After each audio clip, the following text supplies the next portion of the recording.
जो 8वें पातशाह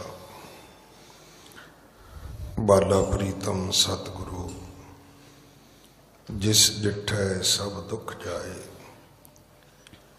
इन्हां अजमतां वडियाइयां दे मालक गुरु हरकृष्ण साहब महाराज जी दे पवित्र चरण छो प्राप्त इतिहासक अस्थान गुरुद्वारा बंगला साहब जी की यात्रा करते हैं। जुगो जुग अटल छतर चवर तखत दे मालक धन धन धन श्री गुरु ग्रंथ साहिब पातशाह महाराज जी दे हजूर मनुखा जीवन दियां घड़ियां नूं सफला कर रहे हो।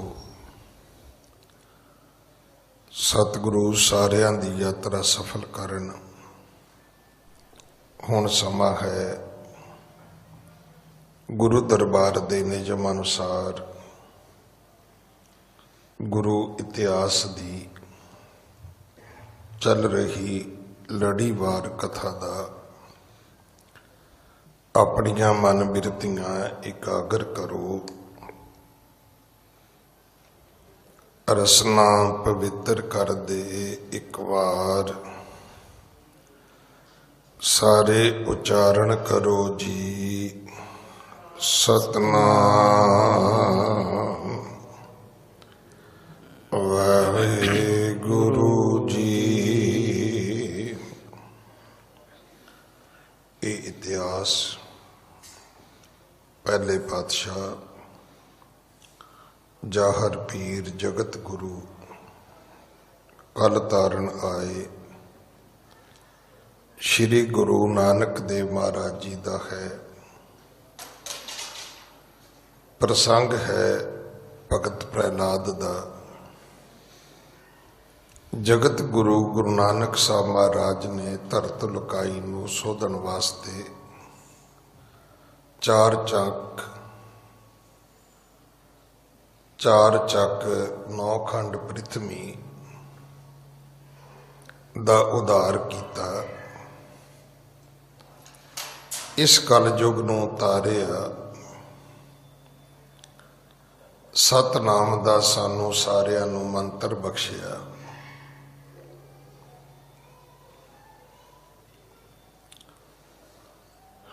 बड़े सारे थावां ते सतगुरु गुरु नानक साहब गए।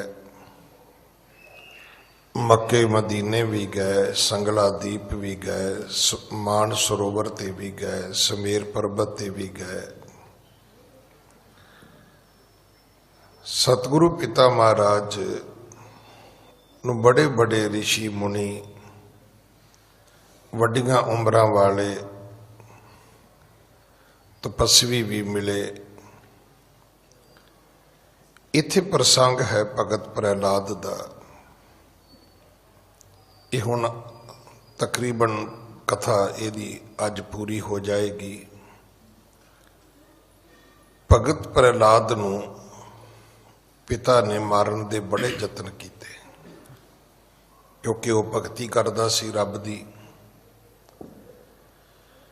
हरनाकश नहीं सी चाहुंदा कि इस धरती ते मात लोक तो लैके आकाश लोक तक, मात लोक तो लैके पताल लोक तक कि कोई रब का नाम भी लवे। इसे करके उन्हें देवियां देवतियां दे मंदिर खत्म कर दिते सन। ना धरती ते गऊ छड्डी, ना ब्राह्मण छड्डिया, ना कोई ऋषि मुनि तपस्वी छड्डिया। उसने सब जा खत्म कर दिते, जा दौड़ गए। जे कोई धरती ते सी तो इस कथा विच आउंदा है कि उसने जिहड़ी बाकी जिंदगी बतीत की वो भेख वटा के की। कोई ऋषि मुनि सी तो ऋषियां मुनियां वाले भेख विच नहीं रहा। कोई ब्राह्मण सी तो ब्राह्मण भेख विच नहीं रहा। जे किसी ने पूजा भी की होएगी रब दी तो बहुत चोरी की होएगी, लुक छिप के की होएगी। इन्हें ਜਿਹੜੇ ਲੋਕ ਅਵਤਾਰਾਂ ਦੀ ਪੂਜਾ ਕਰਨ ਵਾਲੇ ਸਨ, ਇਉਂ ਕਹੀਏ ਕਿ ਉਹਨਾਂ ਦਾ ਧਰਤੀ ਤੋਂ ਨਾਮੋ ਨਿਸ਼ਾਨ ਮਿਟਾਇਆ, ਤੇ ਇਹਦੇ ਵਿੱਚ ਕੋਈ ਅਤ ਕਥਨੀ ਨਹੀਂ ਹੈ। ਫਿਰ ਇਹਦੇ ਘਰ ਭਗਤ ਪ੍ਰਹਿਲਾਦ ਪੈਦਾ ਹੋਇਆ।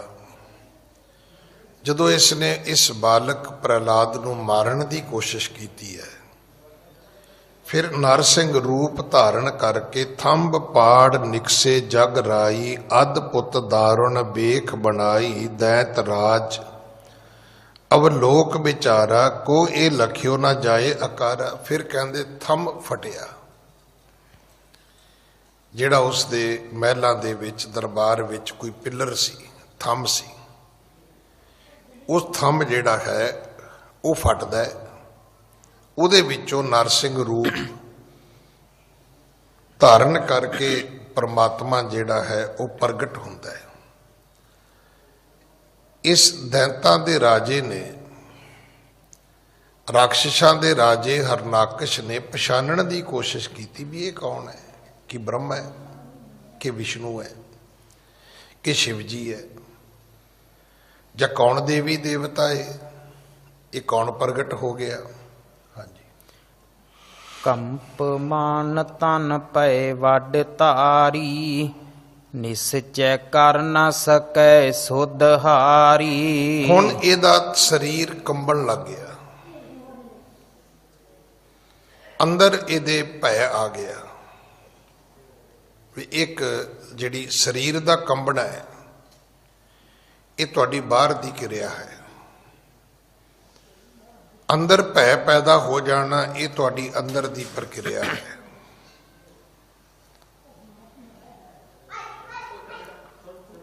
ਇਹਦਾ ਸਰੀਰ ਕੰਬਣਾ ਸ਼ੁਰੂ ਹੋ ਗਿਆ, ਅੰਦਰ ਇਹਦੇ ਹਿਰਦੇ ਵਿੱਚ ਡਰ ਪੈਦਾ ਹੋ ਗਿਆ। ਨਿਸ਼ਚੈ ਕਰ ਨਾ ਸਕੈ ਸੁਧ ਹਾਰੀ, ਇਹ ਨਿਸ਼ਚੈ ਹੀ ਨਹੀਂ ਕਰ ਸਕਿਆ ਵੀ ਇਹ ਕੌਣ ਹੈ, ਕਿਉਂਕਿ ਇਹਨੂੰ ਤੇ ਤਿੰਨਾਂ ਦਾ ਹੀ ਪਤਾ ਸੀ, ਜਾਂ ਬ੍ਰਹਮਾ ਦਾ, ਜਾਂ ਵਿਸ਼ਨੂੰ ਜੀ ਦਾ, ਜਾਂ ਸ਼ਿਵ ਜੀ ਦਾ। ਹਾਂਜੀ। ਤਬ ਲੋ ਸ਼੍ਰੀ ਨਰਸਿੰਘ ਬਿਸਾਲਾ, ਗਰਜ ਉਠੇ ਕਰ ਸ਼ਬਦ ਕਰਾਲਾ। ਤਬ ਲੋ ਸ਼੍ਰੀ ਨਰਸਿੰਘ ਬਿਸਾਲਾ, ਗਰਜ ਉਠੇ ਕਰ ਸ਼ਬਦ ਕੁਰਾਲਾ। ਇਹਨੇ ਨੂੰ ਫਿਰ ਜਿਹੜਾ ਨਰਸਿੰਘ ਸੀ ਉਹਨੇ ਪਬਕ ਮਾਰੀ, ਗਰਜਿਆ। ਜਦੋਂ ਉਹ ਗਰਜਿਆ ਤੇ ਧਰਤੀ ਤੋਂ ਲੈ ਕੇ ਆਸਮਾਨ ਤੱਕ ਉਹਦੀ ਗਰਜ ਜਿਹੜੀ ਹੈ ਉਹ ਸੁਣਾਈ ਦਿੱਤੀ ਹੈ। ਹਾਂਜੀ। ਬਾਰ ਬਾਰ ਮੁਖ ਲੇਤ ਜੰਬਾਈ, ਦੇਖਤ ਦਾਹੜੈ ਧੀਰ ਨਸਾਈ। ਹੁਣ ਇਹ ਨਰਸਿੰਘ ਕੀ ਕਰਦਾ ਹੈ? ਬਾਰ ਬਾਰ ਮੁਖ ਲੇਤ ਜੰਬਾਈ, ਇਹ ਆਪਣੇ ਮੂੰਹ ਦੀਆਂ ਅਵਾਸੀਆਂ ਲੈਂਦਾ, ਜਿਵੇਂ ਭੁੱਖਾ ਸ਼ੇਰ ਕਰਦਾ ਹੈ ਨਾ। ਸ਼ੇਰ ਦੀ ਅਵਾਸੀ ਜਿਹੜੀ ਹੈ, ਤੁਸੀਂ ਅੱਜ ਮੀਡੀਆ 'ਚ ਵੇਖਿਆ ਹੋਣਾ ਕਿ ਉਹ ਕੱਲੀ ਉਵਾਸੀ ਵੀ ਲੈਂਦਾ ਹੈ। ਕੱਲਾ ਜਿਵੇਂ ਆਪਾਂ ਨੂੰ ਉਵਾਸੀ ਆਉਂਦੀ ਹੈ, ਇੱਕ ਤਾਂ ਹੁੰਦਾ ਨਾ ਅਸੀਂ ਖਾਂਸੀ ਕਰਦੇ ਹਾਂ, ਇੱਕ ਅਸੀਂ ਨਿੱਛ ਮਾਰਦੇ ਹਾਂ, ਇੱਕ ਹੁੰਦੀ ਜਦੋਂ ਸਾਨੂੰ ਆਲਸ ਜਿਹਾ ਪਵੇ, ਸੁਸਤੀ ਜੀ ਪਵੇ ਤੇ ਅਸੀਂ ਉਬਾਸੀ ਲੈਂਦੇ ਹਾਂ।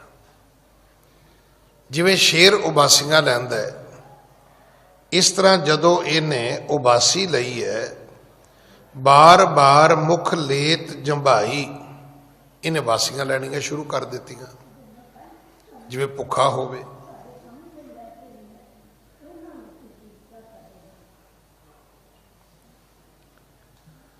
ਸੇਵਾਦਾਰ ਹੈ ਨਹੀਂ ਅੰਦਰ,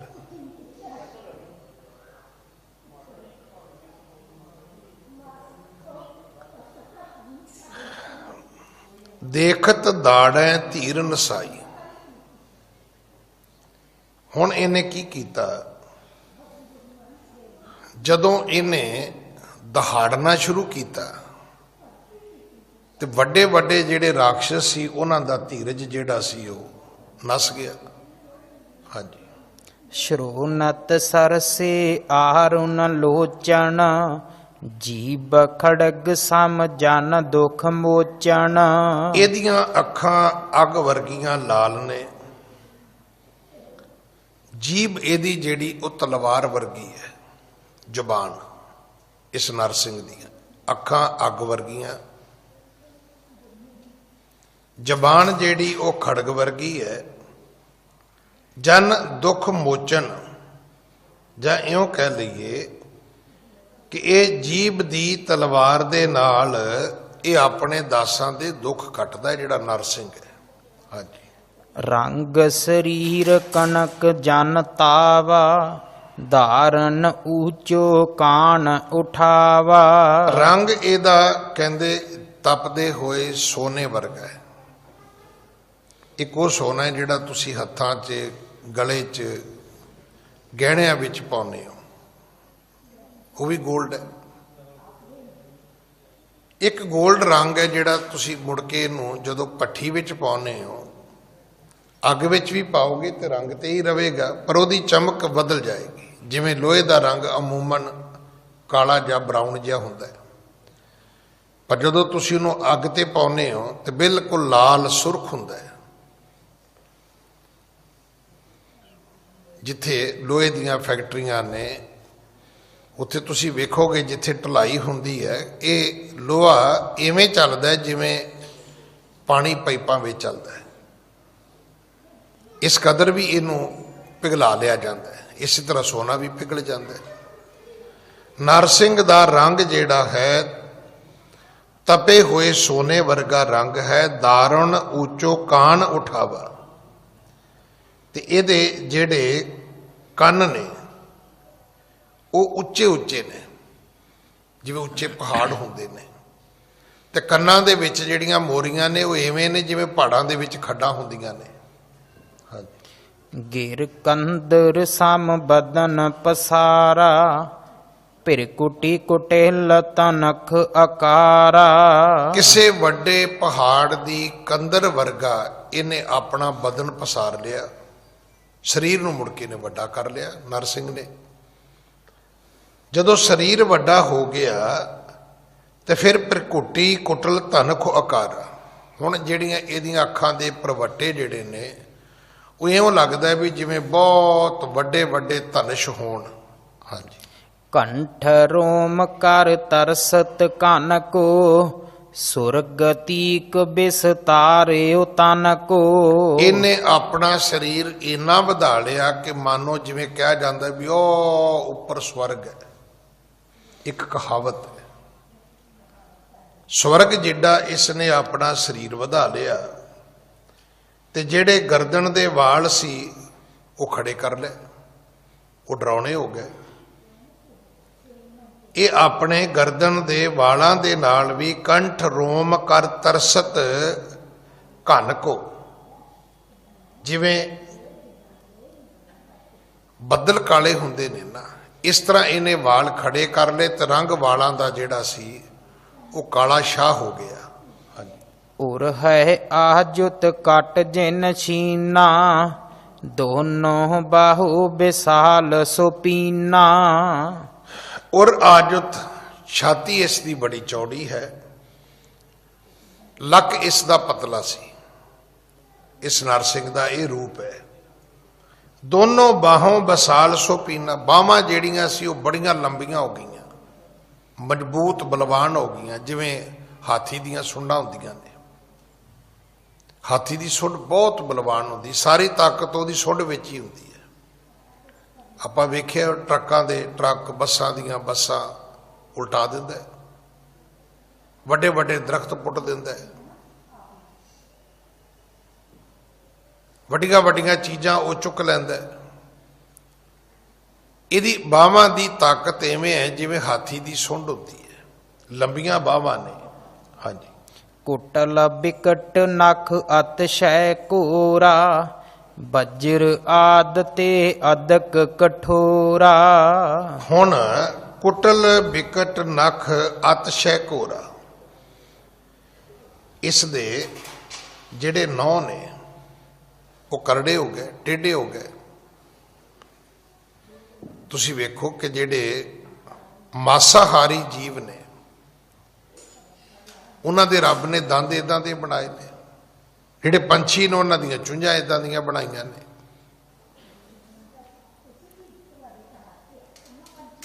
ਜਿਹੜੇ ਖੂੰਖਾਰ ਜਾਨਵਰ ਨੇ ਉਹਨਾਂ ਦੇ ਪੈਰਾਂ ਦੀਆਂ ਨੌਂਦਰਾਂ ਇਦਾਂ ਦੀਆਂ ਬਣਾਈਆਂ ਨੇ। ਸਾਰੇ ਜਾਨਵਰਾਂ ਦੇ ਪੈਰ ਇੱਕ ਵਰਗੇ ਨਹੀਂ ਹੈ, ਸਾਰੇ ਜੀਵਾਂ ਦਾ ਮੂੰਹ ਇੱਕ ਵਰਗਾ ਨਹੀਂ ਹੈ, ਸਾਰੇ ਜੀਵਾਂ ਦੇ ਦੰਦ ਇੱਕ ਵਰਗੇ ਨਹੀਂ ਹੈ। ਜਿਵੇਂ ਜਿਵੇਂ ਉਹਦੀ ਜੂਨੀ ਬਦਲਦੀ ਜਾਂਦੀ, ਉਹਦੀ ਜਾਤੀ ਬਦਲਦੀ ਜਾਂਦੀ ਹੈ, ਤਿਵੇਂ ਤਿਵੇਂ ਉਹਦੀ ਸ਼ੇਪ ਬਦਲਦੀ ਜਾਂਦੀ ਹੈ। ਬੱਜਰ ਆਦ ਤੇ ਅਦਕ ਕਠੋਰਾ, ਇਹਦੇ ਜਿਹੜੇ ਨਹੁੰ ਨੇ ਇਵੇਂ ਲੱਗਦਾ ਵੀ ਜਿਵੇਂ ਪੱਥਰਾਂ ਦੇ ਨਹੁੰ ਹੋਣ, ਕਠੋਰ ਨੇ, ਪੱਥਰ ਵਰਗੇ ਜਿਹੜੇ ਟੁੱਟਦੇ ਹੀ ਨਹੀਂ, ਮੁੜ ਸਕਦੇ ਹੀ ਨਹੀਂ। ਹਾਂਜੀ। ਦੇਖਤ ਭਾਜੇ ਦਾਨਵ ਸਰਬਾ, ਦੈਂਤ ਰਾਜ ਗਹਿ ਗਦਾ ਸੋ ਗਰਬਾ। ਫਿਰ ਕੀ ਹੋਇਆ, ਜਿਹੜੇ ਰਾਖਸ਼ ਸੀ ਉਹ ਤਾਂ ਛੱਡ ਕੇ ਭੱਜ ਗਏ, ਹਰਨਾਕਸ਼ ਨੂੰ ਇਕੱਲਾ ਹੀ ਰਹਿ ਗਿਆ, ਬਾਕੀ ਸਾਰੇ ਦੂਰ ਹਟ ਗਏ। ਦੈਂਤ ਰਾਜ ਗਏ ਗਦਾ ਸੋ ਗਰਬਾ। ਹਰਨਾਕਸ਼ ਨੇ ਕੀ ਕੀਤਾ, ਉਹਨੇ ਗਦਾ ਚੁੱਕ ਲਈ। ਹਾਂਜੀ। ਬਲ ਨਿਧ ਹੁਤੋ ਤਰੇ ਉਰ ਧੀਰਾ, ਆਵਾਹ ਸਨਮੁਖ ਜੋ ਵੱਡ ਬੀਰਾ। ਬਲ ਨਿਧ ਹੁਤੋ ਧਰੇ ਉਰ ਧੀਰਾ। ਹੁਣ ਜਿਹੜਾ ਪ੍ਰਮਾਤਮਾ ਸੀ ਉਹਨੇ ਨਰਸਿੰਘ ਰੂਪ ਧਾਰਿਆ ਸੀ, ਉਹ ਬੜੇ ਧੀਰਜ ਵਿੱਚ ਖਲੋਤਾ ਹੈ। ਇਹ ਭੱਜਾ ਫਿਰਦਾ ਹੈ ਜਿਹੜਾ ਹਰਨਾਕਸ਼ ਸੀ ਨਰਸਿੰਘ ਦੇ ਸਾਹਮਣੇ, ਗਦਾ ਫੜੀ ਹੋਈ ਹੈ, ਪਰ ਨਰਸਿੰਘ ਦੇ ਅੰਦਰ ਬੜਾ ਧੀਰਜ ਹੈ। ਹੁਤੋ ਧਰੋ ਉਰ ਧੀਰਾ। ਕੀ ਹੋਇਆ ਫਿਰ, ਆਵਾ ਸਨਮੁਖ ਜੋ ਵੱਡ ਬੀਰਾ। ਇਹ ਆਪਣੇ ਆਪ ਨੂੰ ਬਹਾਦਰ ਕਹਿੰਦਾ ਸੀ, ਇਹ ਸਾਹਮਣੇ ਆ ਗਿਆ ਨਰਸਿੰਘ ਦੇ, ਗਦਾ ਚੁੱਕ ਲਈ ਇਸਨੇ। ਹਾਂਜੀ। ਮਹਾਮਤ ਕੁੰਚਰ ਜਿਉ ਤਾਇਓ, ਤਿਉ ਸ਼੍ਰੀ ਨਰ ਹਰ ਕੇ ਢਿਗ ਆਇਓ। ਇਹ ਐਵੇਂ ਭੱਜਿਆ ਜਿਵੇਂ ਮਸਤ ਹਾਥੀ ਭੱਜਦਾ ਹੈ। ਉਹ ਹਾਥੀ ਜਿਹੜਾ ਆਪੇ ਤੋਂ ਬਾਹਰ ਹੋ ਜਾਏ, ਜਿਵੇਂ ਉਹ ਭੱਜਦਾ ਹੈ ਨਾ, ਐਵੇਂ ਇਸ ਨੇ ਭੱਜਣਾ ਸ਼ੁਰੂ ਕਰ ਦਿੱਤਾ ਗਦਾ ਲੈ ਕੇ ਨਰਸਿੰਘ ਵਾਲੇ ਪਾਸੇ ਨੂੰ। ਤਿਉ ਸ਼੍ਰੀ ਨਰ ਹਰ ਕੇ ਢਿਗ ਆਇਓ। ਇਹ ਪਹੁੰਚ ਗਿਆ ਨਰਸਿੰਘ ਦੇ ਕੋਲ। ਉਹਦੀਆਂ ਬਾਹਾਂ ਲੰਬੀਆਂ ਸੀ, ਇਹਦੀਆਂ ਲੰਬੀਆਂ ਤੇ ਹੈ ਨਹੀਂ ਸੀ। ਉਹਦਾ ਮੂੰਹ ਪਹਾੜ ਦੀ ਖੱਡ ਵਰਗਾ ਸੀ, ਇਹਦਾ ਮੂੰਹ ਤੇ ਏਡਾ ਹੈ ਨਹੀਂ ਸੀ। ਉਹਨੇ ਤਾਂ ਆਪਣਾ ਸਰੀਰ ਜਿਹੜਾ ਸੀ ਇੰਨਾ ਉੱਚਾ ਉੱਚਾ ਕਰ ਲਿਆ ਜਿਵੇਂ ਮਾਨੋ ਸਵਰਗ ਤੱਕ ਚਲਾ ਗਿਆ ਹੋਵੇ। ਹੁਣ ਇਹਦੀ ਹਾਈਟ, ਇਹਦਾ ਕੱਦ ਤੇ ਜਿਹੜਾ ਸੀ ਉਹ ਸੀਮਤ ਸੀ। ਹਾਂਜੀ। ਗਹੇ ਗਦਾ ਕਰ ਜੋਰ ਪ੍ਰਹਾਰੀ, ਪੁਨ ਇਤ ਉਤ ਫਿਰ ਕਾਤ ਵਿਚਾਰੀ। ਇਹਨੇ ਬੜੇ ਜ਼ੋਰ ਨਾਲ ਗਦਾ ਦਾ ਵਾਰ ਕੀਤਾ। ਜਦੋਂ ਗਦਾ ਦਾ ਵਾਰ ਕੀਤਾ ਤਾਂ ਕੀ ਹੋਇਆ, ਨਰਸਿੰਘ ਨੂੰ ਕੀ ਹੋਣਾ ਸੀ? ਇਹ ਤਾਂ ਮੂਰਖ ਨੇ ਆਪਣਾ ਹੀ ਜ਼ੋਰ ਲਾਇਆ ਨਾ, ਆਪਣਾ। ਇਹ ਹਰਨਾਕਸ਼ ਦਾ ਪੱਖ ਹੈ। ਪੁੰਨ ਇਤ ਉਤ ਫਿਰ ਘਾਤ ਵਿਚਾਰੀ, ਫਿਰ ਪਿਛਾਂਹ ਹਟ ਗਿਆ। ਜਦੋਂ ਨਰਸਿੰਘ ਦੇ ਕੋਲ ਇੱਕ ਗਦਾ ਦੇ ਵਾਰ ਨਾਲ ਹਿੱਲਿਆ ਹੀ ਨਹੀਂ, ਇਹ ਫਿਰ ਪਿੱਛੇ ਹਟਿਆ। ਹੁਣ ਸੋਚਦਾ ਵੀ ਕਿੱਥੇ ਮਾਰਾਂ ਇਹਦੇ ਮੈਂ, ਤਾਂ ਕਿ ਇਹਨੂੰ ਦਰਦ ਤਾਂ ਹੋਵੇ ਜਾਂ ਇਹਦਾ ਕੋਈ ਨੁਕਸਾਨ ਤਾਂ ਹੋਵੇ। ਹਾਂਜੀ। ਦੁਤੀਐ ਬਾਰ ਨੇਰ ਜਬ ਕੀਨਾ, ਸ਼੍ਰੀ ਨਰਸਿੰਘ ਤਬੇ ਗਹਿ ਲੀਨਾ। ਜਦੋਂ ਦੂਜੀ ਵਾਰੀ ਨੇੜੇ ਆਇਆ, ਲੱਗਾ ਗਦਾ ਮਾਰਨ, ਨਰਸਿੰਘ ਨੇ ਇਹਨੂੰ ਫੜ ਲਿਆ। ਬਾਹਾਂ ਉਹਦੀਆਂ ਲੰਬੀਆਂ ਸੀ, ਬਾਹਾਂ ਉਹਦੀਆਂ ਮਜ਼ਬੂਤ ਸੀ, ਹੱਥ ਜਿਹੜੇ ਸੀ ਉਹਦੇ ਉਹ ਨੌਂਦਰਾ ਸਨ। ਉਹਨੇ ਕਿਵੇਂ ਫੜਿਆ ਇਸ ਨੂੰ? ਹਾਂਜੀ। ਬਿਨ ਪ੍ਰਯਾਸ ਗਰੜ ਅਹ ਗਹਿਈ, ਤਿਉ ਗਹਿ ਲੀਨ ਛੁਟਨ ਕੋ ਚੈਹੀ। ਜਿਵੇਂ ਗਰੁੜ ਸੱਪ ਨੂੰ ਫੜ ਲੈਂਦਾ ਹੈ, ਜੋਗੀ ਲਈ ਸੱਪ ਫੜਨਾ ਅਜੇ ਫਿਰ ਔਖਾ ਹੈ, ਸਾਡੇ ਲਈ ਫੜਨਾ ਮਾਰਨਾ ਹੋਰ ਔਖਾ ਹੈ। ਗਰੁੜ ਵਾਸਤੇ ਸੱਪ ਨੂੰ ਫੜਨਾ ਕੁਛ ਔਖਾ ਨਹੀਂ ਹੈ। ਵੈਸੇ ਤੇ ਜੇ ਆਪ ਨੂੰ ਸ਼ਾਇਦ ਪਤਾ ਹੋਵੇ, ਜਿੱਥੇ ਮੋਰ ਹੁੰਦੇ ਨੇ ਨਾ ਉੱਥੇ ਸੱਪ ਨਹੀਂ ਹੁੰਦਾ। ਮੋਰ ਵੀ ਕੀ ਕਰਦਾ, ਸੱਪ ਨੂੰ ਚੁੱਕ ਕੇ ਤਾਂ ਨੂੰ ਉੱਡ ਜਾਂਦਾ ਹੈ, ਉੱਤੋਂ ਚੁੱਕ ਚੁੱਕ ਮਾਰਦਾ ਉਹਨੂੰ। ਜਿੱਥੇ ਇਦਾਂ ਦੇ ਪੰਛੀ ਹੁੰਦੇ ਨੇ ਉੱਥੇ ਸੱਪ ਦੀ ਜਾਤੀ ਰਹਿ ਨਹੀਂ ਸਕਦੀ। ਜਿਵੇਂ ਗਰੜ ਸੱਪ ਨੂੰ ਫੜਦਾ ਹੈ, ਬਿਲਕੁਲ ਉਸੇ ਤਰ੍ਹਾਂ ਨਰਸਿੰਘ ਨੇ ਹਰਨਾਕਸ਼ ਨੂੰ ਫੜ ਲਿਆ। ਹੁਣ ਇਹ ਛੁੱਟਣ ਦਾ ਯਤਨ ਕਰਦਾ ਵੀ ਮੈਂ ਕਿਸੇ ਤਰ੍ਹਾਂ ਛੁੱਟ ਜਾਵਾਂ ਇਹਦੇ ਕੋਲੋਂ। ਹਾਂਜੀ। ਲੀਲਾ ਹੇਤ ਪ੍ਰਭੂ ਪੁਨ ਸ਼ੋਰਾ, ਛੁਟਕਾਰ ਗਰਜਤ ਪਾ ਤਬ ਕੋਰਾ। ਪਰਮਾਤਮਾ ਨੇ ਨਰਸਿੰਘ ਨੇ ਇਹਨੂੰ ਇੱਕ ਵਾਰੀ ਛੱਡ ਦਿੱਤਾ। ਕਹਿਣ ਲੱਗਾ ਇਹਦਾ ਤਮਾਸ਼ਾ ਤਾਂ ਵੇਖੀਏ ਵੀ ਕਰਦਾ ਕੀ, ਕਿੰਨੇ ਕੁ ਜੋਗਾ ਹੈ। ਹੁਣ ਇਹਨੇ ਕੀ ਕੀਤਾ, ਜਿਵੇਂ ਛੁੱਟਿਆ ਇਹਨੇ ਗਰਜਣਾ ਸ਼ੁਰੂ ਕਰਤਾ। ਹੁਣ ਹੈ ਤੇ ਵੀ ਬਲੀ ਸੀਗਾ, ਆਪਣੇ ਵੱਲੋਂ ਇਹਨੇ ਪੂਰਾ ਲੜਨ ਦਾ ਯਤਨ ਕੀਤਾ, ਗਰਜਿਆ, ਫਿਰ ਦੁਬਾਰਾ ਵਾਰ ਕਰਨ ਦੀ ਕੋਸ਼ਿਸ਼ ਕਰਦਾ ਹੈ। ਹਾਂਜੀ। ਹਾਹਾਕਾਰ ਦੇਵ ਸਭ ਕਰਹੀ, ਘਨ ਪਟ ਕਰ ਦੇਖੇ ਉਰ ਡਰਹੀ। ਦੇਵ ਲੋਕ ਦੇ ਵਿੱਚ ਹਾਹਾਕਾਰ ਹੈ ਵੀ ਪਤਾ ਨਹੀਂ ਅੱਜ ਧਰਤੀ ਤੇ ਕੀ ਹੋਏਗਾ।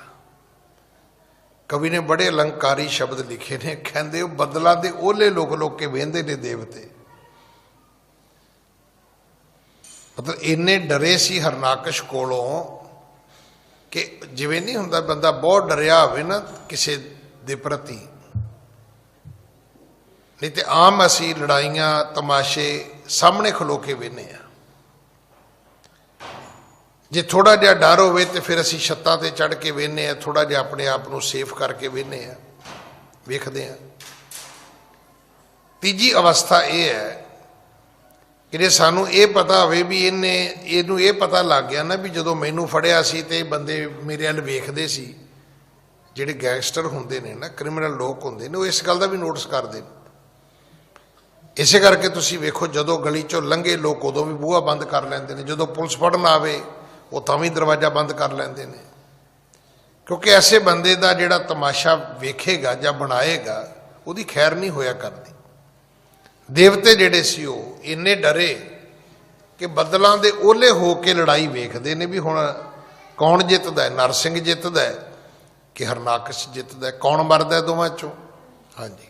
ਪ੍ਰਭ ਕੇ ਬਲ ਮਹਿ ਸ਼ੰਕਾ ਮਾਨੈ, ਹਿਰਨਾਕਸ਼ ਕੋ ਬਲੀ ਪਛਾਨੈ। ਦੇਵਤਿਆਂ ਨੂੰ ਵੀ ਯਕੀਨ ਨਹੀਂ ਸੀ ਕਿ ਇਹ ਨਰਸਿੰਘ ਜਿਹੜਾ ਹੈ ਇਹ ਹਰਨਾਕਸ਼ ਨੂੰ ਮਾਰ ਸਕੇਗਾ। ਉਹਨੇ ਡਰਾਈ ਇੰਨੇ ਦਿੱਤੇ, ਉਹਦਾ ਡਰ ਖੌਫ ਹੀ ਇੰਨਾ ਸੀ। ਥੋੜੇ ਸਮਾਂ ਪਹਿਲਾਂ ਇੱਕ ਗੈਂਗਸਟਰ ਮਰਿਆ ਯੂਪੀ 'ਚ, ਕਿੰਨਾ ਡਰ ਸੀ ਉਹਦਾ। ਜਿੰਨਾ ਚਿਰ ਉਹ ਜਿਉਂਦਾ ਰਿਹਾ ਉਹਨਾਂ ਚਿਰ ਪੁਲਿਸ ਵੀ ਉਹਦੇ ਕੋਲ ਡਰਦੀ ਸੀ, ਰਸਤਾ ਛੱਡਦੀ ਸੀ। ਬਕਾਇਦਾ ਉਹਦਾ ਆਪਣੇ ਰੂਟ ਲੱਗਦਾ ਸੀ, ਪਰ ਜਦੋਂ ਮਰ ਗਿਆ ਫਿਰ ਸਾਰੇ ਸ਼ੇਰ ਹੋ ਗਏ। ਉਹਦੇ ਮਾਰਨ ਤੋਂ ਬਾਅਦ ਉਹਦੀਆਂ ਕਾਰ ਦੀਆਂ ਵੀ, ਉਹ ਜਿਹੜੀ ਸਕਾਰਪੀਓ ਸੀ ਉਹਦੀਆਂ ਵੀ ਬਾਜ਼ੀਆਂ ਪਲਾਉਂਦੇ ਰਹੇ। ਇੱਦਾਂ ਹੀ ਹੁੰਦਾ ਹੈ, ਦੁਨੀਆ ਇਸੇ ਤਰ੍ਹਾਂ ਹੀ ਕਰਦੀ ਹੈ। ਦੇਵਤਿਆਂ ਨੂੰ ਇਹ ਸੀਗਾ ਕਿ ਹਰਨਾਕਸ਼ ਨੇ ਹਾਰਨਾ ਨਹੀਂ ਹੈ, ਇਸੇ ਕਰਕੇ ਉਹ ਡਰੇ ਹੋਏ ਸੀਗੇ। ਕਵੀ ਜੀ ਲਿਖਦੇ ਨੇ ਉਹਨਾਂ ਦੇ ਮਨ ਵਿੱਚ ਇੱਕ ਸ਼ੰਕਾ ਸੀ ਕਿ ਭਾਵੇਂ ਕੋਈ ਹੋਵੇ ਹਰਨਾਕਸ਼ ਜਿੰਨੀ ਤਾਕਤ ਕਿਹਦੇ 'ਚ ਹੋ ਸਕਦੀ ਹੈ।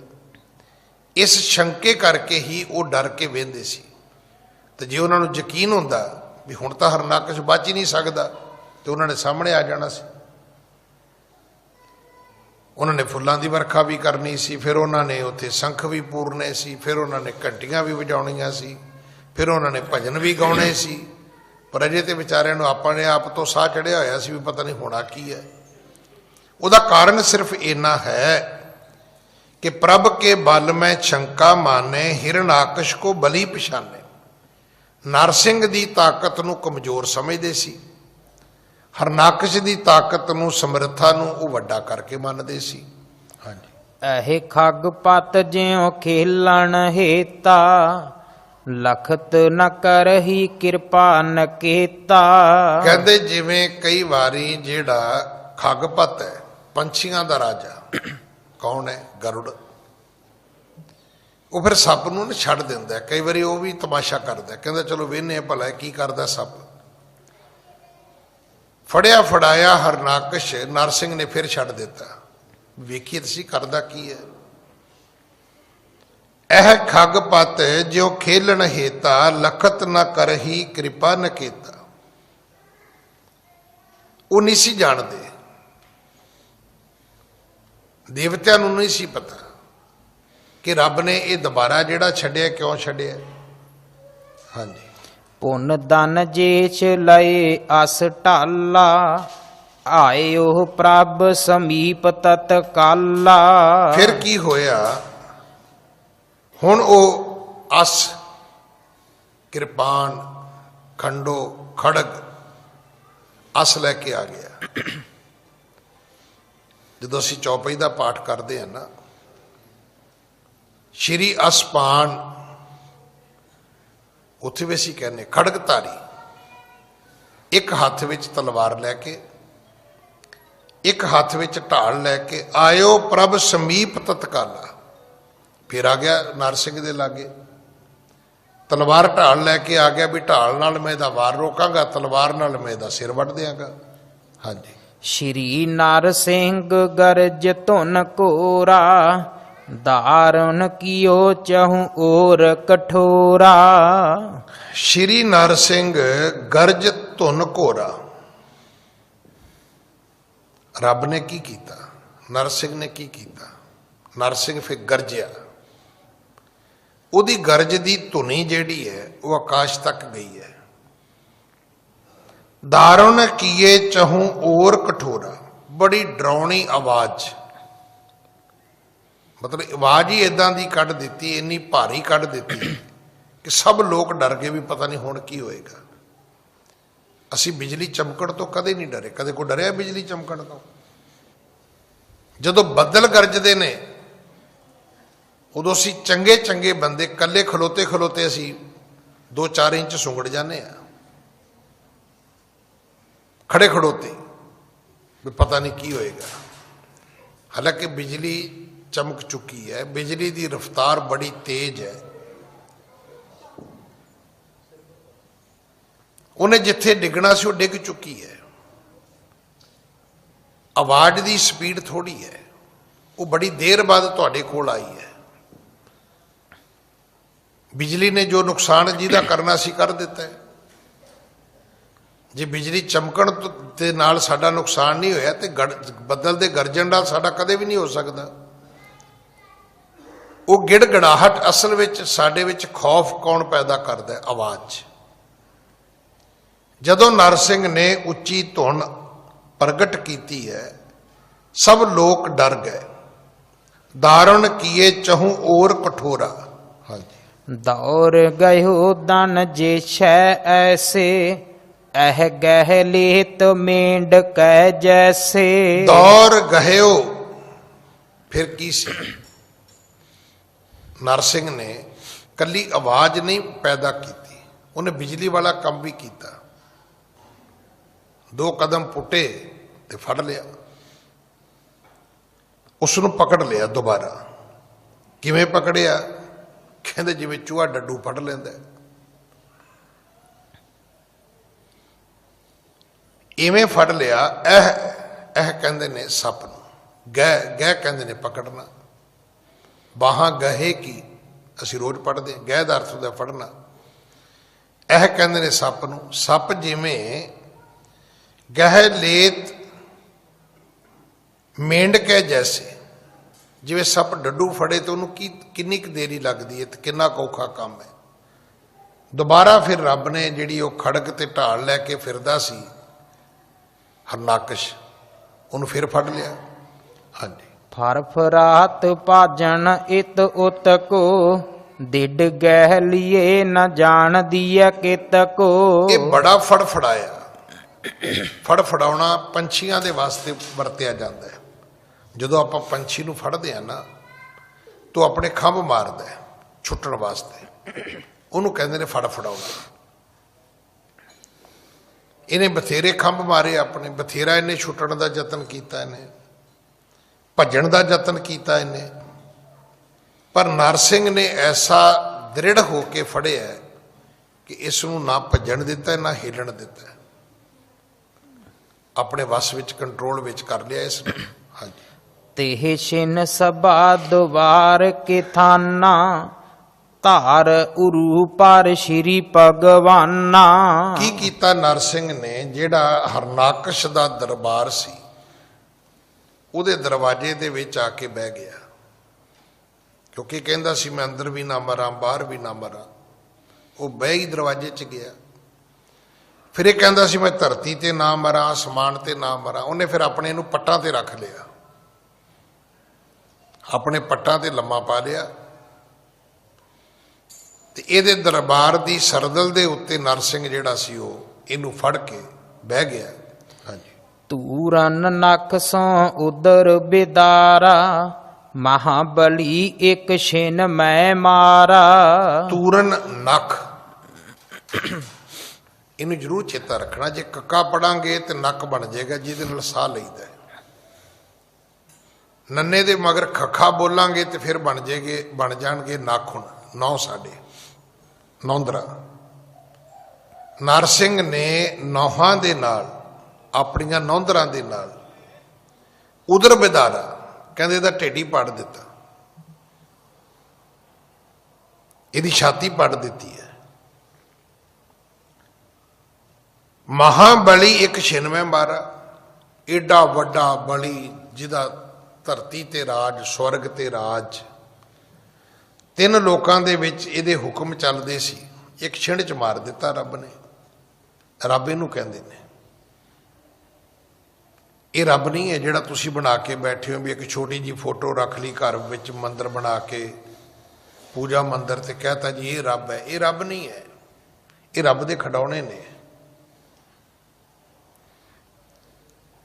ਰੱਬ ਇਹਨੂੰ ਕਹਿੰਦੇ ਨੇ ਜਿਹੜਾ ਹਰਨਾਕਸ਼ ਨੂੰ ਵੀ ਮਾਰ ਸਕਦਾ ਹੈ।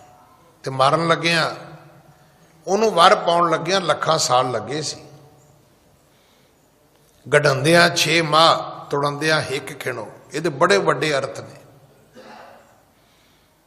ਇਹਦੇ ਕਈ ਅਰਥ ਵਿਦਵਾਨਾਂ ਨੇ ਮੰਨੇ ਨੇ। ਇੱਕ ਤਾਂ ਹੈ ਵੀ ਜੇ ਤੁਸੀਂ ਕਿਸੇ ਨਾਲ ਗੰਢ ਪਾਉਣੀ ਹੋਵੇ ਤੇ 6 ਮਹੀਨੇ ਲੱਗਦੇ ਨੇ, ਦੋਸਤੀ ਪੱਕੀ ਕਰਦੇ ਆ। ਤੋੜਨੀ ਹੋਵੇ ਤੇ ਟੂਟ ਪ੍ਰੀਤ ਗਈ ਬੁਰ ਬੋਲ, ਇੱਕ ਸ਼ਬਦ ਮਾੜਾ ਪੁੱਠਾ ਬੋਲਦੇ ਹੋ, ਖਤਮ। ਇੱਕ ਇਹ ਵੀ ਹੈ ਕਿ ਮਾਂ ਦੇ ਗਰਭ ਵਿੱਚ ਬੱਚੇ ਦੀ ਗੰਢ ਬਣਦਿਆਂ 6 ਮਹੀਨੇ ਲੱਗਦੇ ਨੇ। ਕਦੇ ਤੁਸੀਂ 6 ਮਹੀਨਿਆਂ ਦਾ ਤੋਂ ਘੱਟ ਬਾਲਕ ਜੰਮਿਆ ਵੇਖਿਆ ਤੁਸੀਂ ਕਦੇ? ਨਹੀਂ। ਉਹ ਫਿਰ ਗਰਭ ਹਿਰ ਖਿਰਿਆ, ਉਸ ਪ੍ਰਕਿਰਿਆ ਵਿੱਚ ਜਾਏਗਾ।